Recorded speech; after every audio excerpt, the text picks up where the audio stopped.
ठूंठा आम जो चौराहे पर खड़ा है, सदा से ठूंठा नहीं है।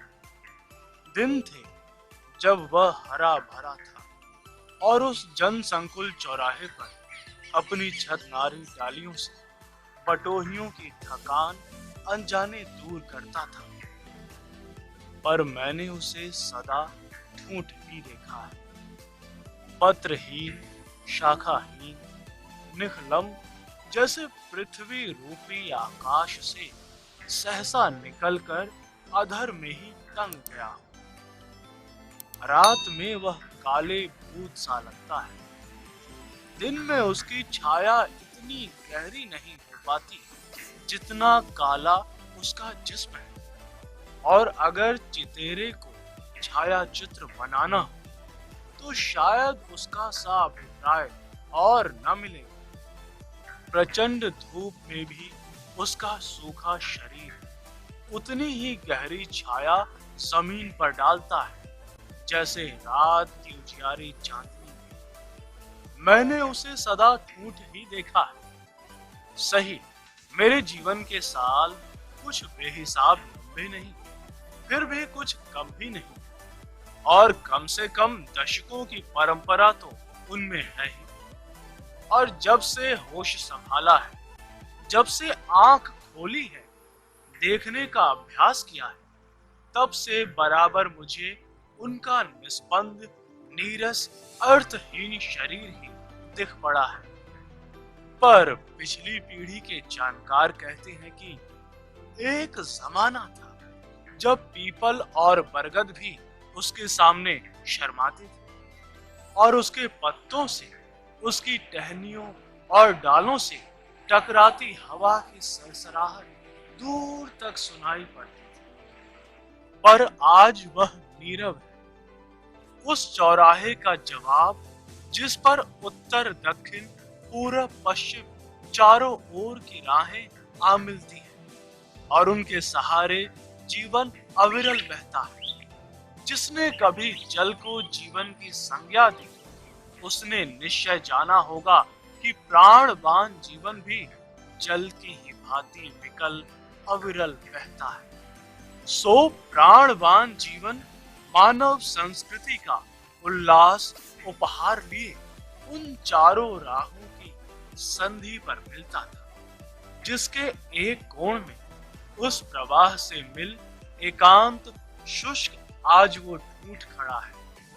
उसके अभाग्यों की परंपरा में संभवतः एक ही सुखद अपवाद है। उसके अंदर का स्नेह रस सूख जाने से संज्ञा का लोप हो जाए। संज्ञा लुप्त हो जाने से कष्ट की अनुभूति कम हो जाती है। सो उस ठूठ को सर्वथा अभागा तो नहीं कहा जा सकता। दूर दूर के वणिक चारों राहों से अपना सौदा लिए आते जाते हैं। आसपास के पेड़ों की सघन छाया में उनके ऊंट, उनकी गाड़ियां खड़ी रहती हैं और उस सूखे आम से जब तब बस कोई पागल कभी लिपट जाता है, कोई सांड कभी उसे सींग मार देता है, कोई सियार उसकी सूखी उपड़ी जड़ों में बैठ रात में रो उठता है। पर जैसा जानकारों ने बताया, कभी वह पेड़ हरा था, उसकी जड़ें धरती की नरम नरम मिट्टी से दबी थी और उसकी छतनार डालें आकाश में ऐसी फैली हुई थी जैसे विशाल पक्षी के टहने, और उन डालियों के कुंजरों में अनगिनत घोंसले थे, पनाह के नीड़ बसेरे। दूर बियाबां से लौटकर पक्षी उनमें बसेरा करते, रात की भीगी गहराई में खोकर सुबह दिशाओं की ओर उड़ जाते।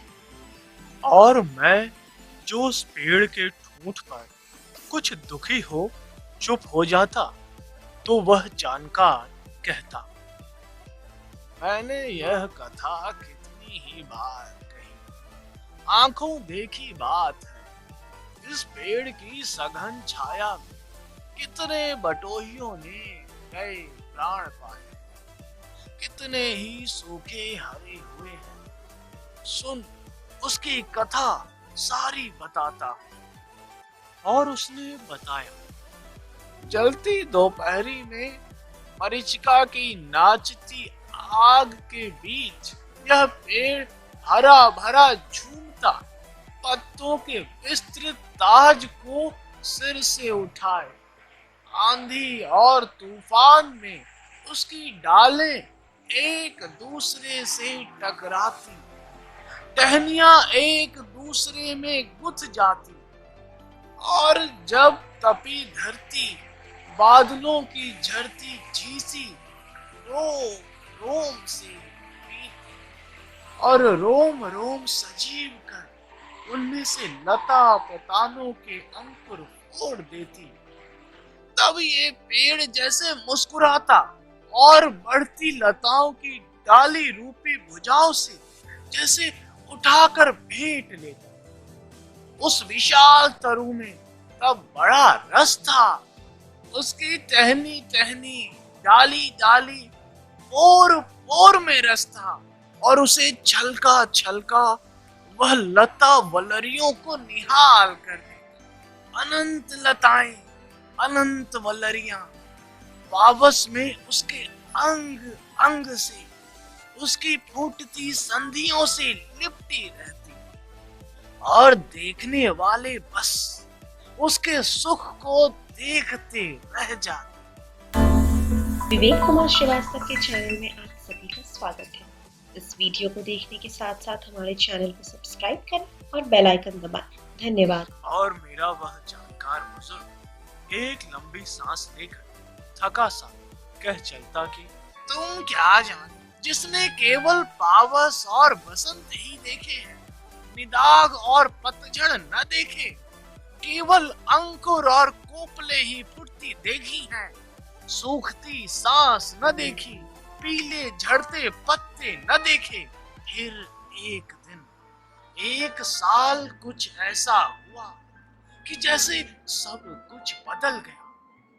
जहां वसंत के आते ही पत्रों के से कोमल पत्ते उस वृक्ष की टहनियों में हवा में डोलने लगते थे, वहां उस साल फिर वे पत्ते न डोले, वे टहनियां सूख चली।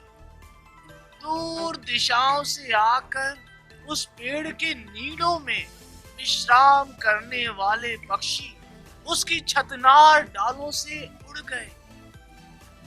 जहां अनंत कोयले कूका करती थी, पौराई पुनकियों पर भौरों की काली पंक्तियां मडराया करती थी, सहसा उस पेड़ का रस सूख चला, और जैसे उसे बसेरा लेने वाले पक्षी छोड़ चले, जैसे कूकती कोयले, टेरते पपीहे, मडराते भौरे उसके अनजाने हो गए, वैसे ही लता वलरियां उसके स्कंद देश से, उसकी फैली मजबूत डालियों से, उसकी मदमाती झूमती टहनियों से धीरे धीरे उतर गई। कुछ सूख गई, कुछ मर गई।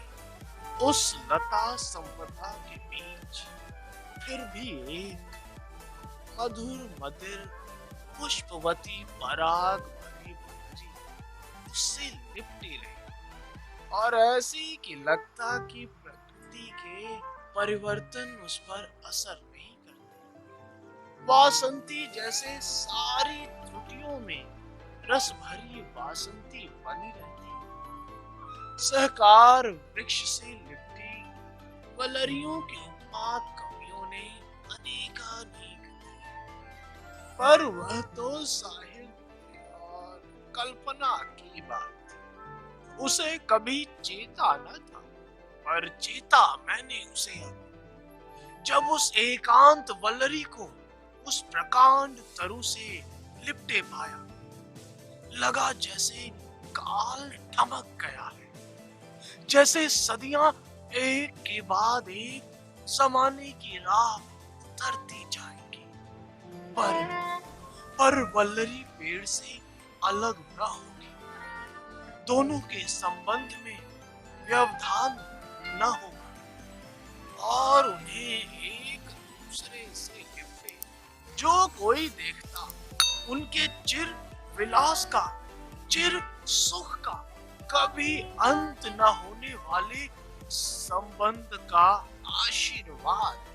पर विधाता से किसी का सुख कब देखा? वल्लरी वृक्ष से अलग, वृक्ष सूख गया।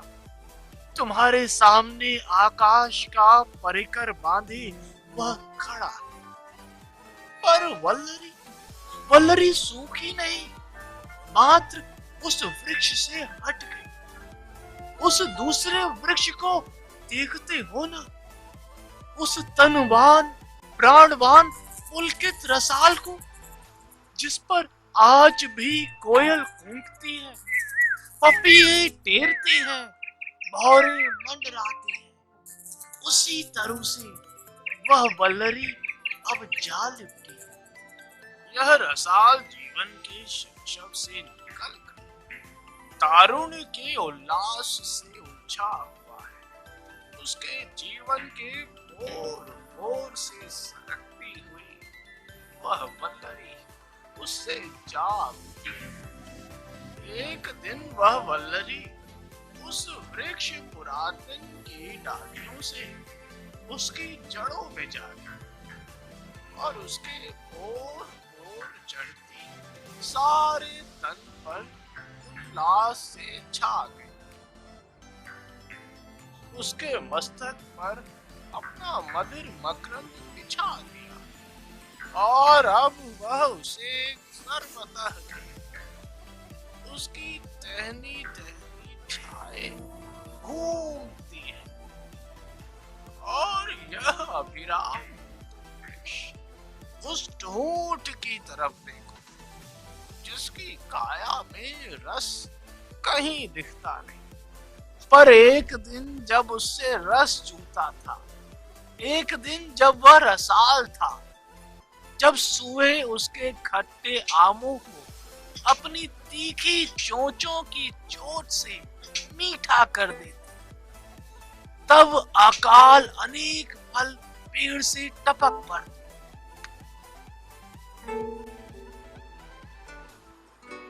उन्हीं में से पके सूखे फल की गुठली एक दिन आंधी से थोड़ी दूर पर जा गिरी। पावस के फुहारों ने मिट्टी ऊपर बिछाई और बरसात के बीच धीरे धीरे मिट्टी से एक अंकुर फूट पड़ा।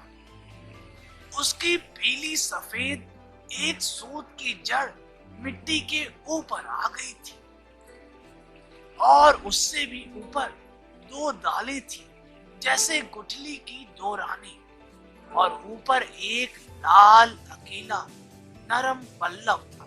समय बीतता गया। ऋतुओं का संचरण अपने वृत्त में घूमने लगा और जैसे जैसे ऋतुएं अपने वृत्त में घूमती वैसे उस अंकुर में सांस बढ़ती जाती। दूर का वृक्ष उस बढ़ते अंकुर को जैसे धूप में अपनी छाया देता, पाले में अपनी छाया से उसकी सर्दी का निवारण करता और उसके तंते तन को देख जैसे आघा उठता। और एक जब अपनी गुठली से निकले उस अंकुर पर वृक्ष ने संतोष की निगाह डाली। उसके ओजस्वित उन्नत काय को देख वह उलसित हुआ। तभी सहसा उसकी दृष्टि उस वल्लरी पर जा पड़ी जो उस तरुण वृक्ष के रोम रोम को घेरे उसके नए छतनार मस्तक के ऊपर एक सांस छू। वृक्ष की दृष्टि सहसा लौटी, अपने तन पर पड़ी और उसे उसने सूना पाया। उसकी चिरंतन वल्लरी वहां न थी। उसके सारे बचे पत्ते सहसा मुरझा गए, सहसा पीले पड़ गए, एक एक कर नीचे गिर गए। टहनियां डालों में समा गई, डालें जैसे तने में खो गई। तने को संभालने के लिए जड़ें मिट्टी के भीतर से ऊपर आई और तब से वह महाकाय तरुण जिसके नीड़ों में अनंत स्नेह पलता था ठूठ हो गया और आज युगों से बहते जीवन के चौराहे पर वह बदलती परिस्थितियों का मूर्तिमान त्रास चुपचाप खड़ा है।